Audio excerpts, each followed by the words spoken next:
সাবরুম উচ্চতর মাধ্যমিক বিদ্যালয়ে শিক্ষক বদলিকে ঘিরে শনিবার সকাল থেকে উত্তেজনা সৃষ্টি হয়। অভিযোগ, স্কুলের এক শিক্ষক প্রণব দাসের বদলির প্রতিবাদে কিছু অভিভাবক ও শিক্ষার্থীদের নিয়ে বিদ্যালয়ের মূল ফটকে তালা ঝুলিয়ে বিক্ষোভ দেখানো হয়। ফলে নির্ধারিত সময়ে স্কুলে প্রবেশ করতে পারেনি ছাত্রছাত্রীরা। জানা গেছে, সম্প্রতি শিক্ষা দপ্তরের নির্দেশে ওই শিক্ষককে অন্যত্র বদলি করা হয় এবং নতুন শিক্ষক নিয়োগ করা হয়। এই সিদ্ধান্তকে কেন্দ্র করে ক্ষোভ তৈরি হয় একাংশের মধ্যে। শনিবার সকালে স্কুল গেটে তালা লাগানো অবস্থায় বাইরে দাঁড়িয়ে থাকতে দেখা যায় বহু শিক্ষার্থী ও অভিভাবককে।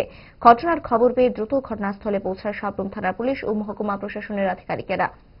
প্রশাসনের পক্ষ থেকে বিক্ষোভকারীদের বোঝানোর চেষ্টা করা হলে কিছুটা উত্তেজনা তৈরি হয় বলেও জানা গেছে। পরে পরিস্থিতি নিয়ন্ত্রণে আনতে অতিরিক্ত পুলিশ মোতায়েন করা হয়। পরবর্তীতে স্কুলের পেছনের গেট খুলে প্রথমে শিক্ষক শিক্ষিকাদের এবং পরে ইচ্ছুক ছাত্রছাত্রীদের প্রবেশ করানো হয়।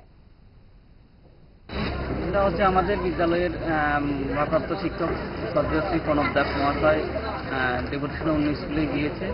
সেই জন্য শিক্ষার্থীরা এবং কিছু অভিভাবকরা এটা স্টে করার জন্য তারা চাইছে, সেজন্য তারা স্কুল গেটে দাঁড়িয়ে আছে এবং বন্ধ রাখার জন্য চেষ্টা করছে আর কি। স্কুল গেটে কি তালা দিয়েছে?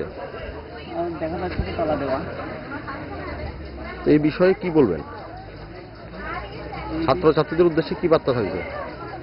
ছাত্রছাত্রীদের উদ্দেশ্যে আমাদের এই বার্তা থাকবে, আর ছাত্রছাত্রীরা চাইছে স্যার এই বিদ্যালয়ে থাকুক।